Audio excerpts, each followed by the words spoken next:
پابندی ہٹانے کی وجہ یہ تھی کہ تحریک لبیک سے کچھ ضمانتیں، کچھ گارنٹیز جو تھی وہ مانگی گئی تھی۔ اب وہ گارنٹیز اس قسم کی تھی کہ آپ ان ایشوز کو جو ہے وہ ٹچ نہیں کریں گے، آپ جناب احتجاج کے لیے اس طرح نہیں نکلیں گے، پرتشدد راستہ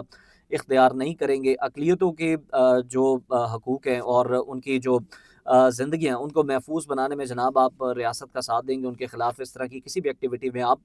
انوالو نہیں ہوں گے۔ اس طرح کی جو ضمانتیں تھیں، جو گارنٹیز تھی، جو کہ تحریک لبیک نے بھی جن پر ایگری کیا تھا، تو اس کے بعد جناب یہ پابندی ہٹائی گئی تھی، ایسے ہی یہ پابندی نہیں ہٹا دی گئی تھی۔ تو اب جناب پنجاب حکومت نے یہ موقف سامنے رکھا تھا کہ وہ جو گارنٹیاں 2021 میں جو ضمانتیں تحریک لبیک نے دی تھی ان پر عمل درآمد نہیں کیا گیا، ہم نے تو پہلے بھی ان کے ساتھ چل کے دیکھا ہے، تو اب ان پر پابندی لگائی جائے۔ تو کہتے ہیں کہ یہ بھی ایک بہت بڑی ریزن بنی تحریک لبیک پر پابندی لگانے کی کل وفاقی کابینہ کے اجلاس میں۔ اس کے علاوہ سینئر صحافی ہیں نصرت جاوید، انہوں نے ایک بہت بڑا دعویٰ کیا، انہوں نے کہا پورے یورپ سے کچھ ایسے لوگ جو ہیں وہ گرفتار کیے گئے ہیں جن کے بارے میں انکشاف یہ ہوا ہے، جو یورپین پولیس بتاتی ہے، یورپین ادارے جو بتاتے ہیں کہ یہ کچھ لوگوں کو گستاخ تصور کر کے انہیں سمجھ کے اپنی دانست کے مطابق ان کا جناب ان کے قتل کا منصوبہ بنا رہے تھے، ان کو نقصان پہنچانے کا منصوبہ بنا رہے تھے، جس پر ان کو گرفتار کیا گیا۔ اب وہ کہتے ہیں، ان کا یہ دعویٰ ہے کہ یہ انفارمیشن، اب وہ بڑے سینئر جرنلسٹ ہیں، اگر وہ کہہ رہے ہیں تو کسی بنیاد پر کہہ رہے ہیں۔ وہ کہتے ہیں کہ اس کے بعد جناب پھر ہماری گورنمنٹ میں بھی اور ہماری جو کیبنٹ ہے اس میں بھی کچھ حوصلہ پیدا ہوا کہ ایسے عناصر کے خلاف، ایسی جماعت کے خلاف کارروائی کرنی چاہیے جو کہ بیرون ملک بھی جس کے جو لوگ ہیں، اس سے وابستہ جو لوگ ہیں یا اس کو پسند کرنے والے، ماننے والے، اس طرح کے کاموں میں ملوث ہیں، تو یہ ملک کے لیے بالکل بھی پازیٹیو نہیں ہے بلکہ نیگیٹو ہے۔ تو اس بات سے بھی جناب انہیں حوصلہ ملا ہے، انہیں جلا بخشی، جس کے باعث یہ تمام عناصر جو تھے یہ ملے، یہ تمام عوامل ملے، تو پھر یہ جو فیصلہ ہے وہ سامنے آیا ہے۔ اب اس فیصلے کے بعد جناب ایک ڈیبیٹ چھڑ گئی ہے۔ رانا ثناء اللہ صاحب جو کہ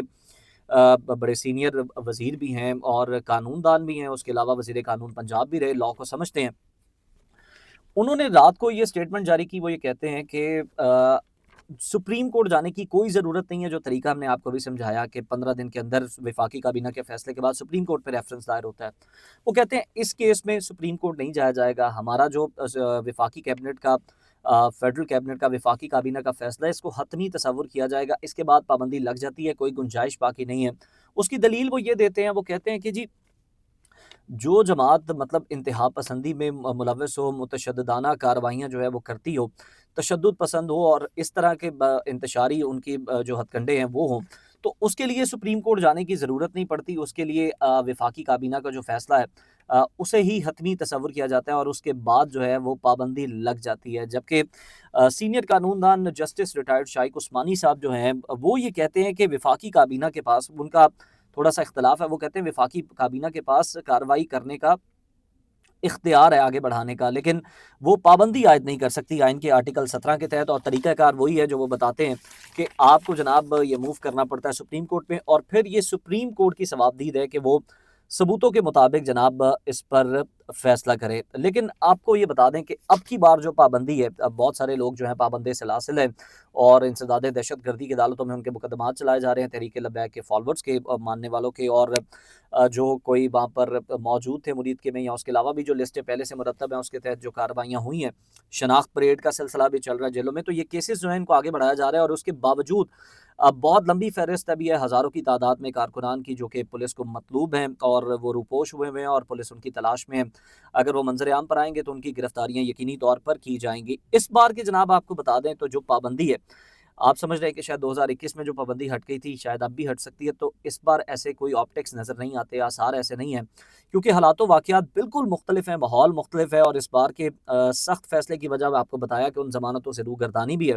جو کہ 21 میں کی گئی، اور پھر جو یورپ کی طرف سے، جو بیرون ممالک سے اطلاعات بھی آئی ہیں گورنمنٹ کو، وہ حکومت کے لیے بڑی پریشان کن ہے،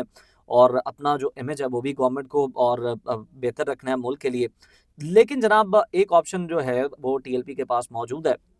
ہائی کورٹ میں اپیل کا حق موجود ہے، یا پھر اس نقطے کو جو جسٹس شائق عثمانی صاحب کہہ رہے ہیں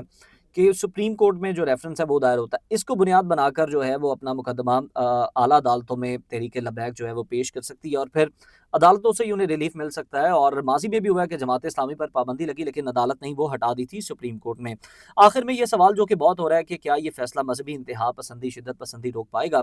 تو اس پر جناب مختلف آ رہے ہیں، کچھ لوگ حق میں ہیں، کچھ لوگ نفی میں جواب دیتے ہیں، لیکن ایک چیز طے ہے کہ اس کے لیے سنجیدہ کوششیں ضروری ہیں، اس سے بڑھ کر جو اقدامات ہیں وہ کرنے ہوں گے۔ آج کے لیے اتنی اجازت دیجیے، اپنا خیال رکھیے، اللہ حافظ۔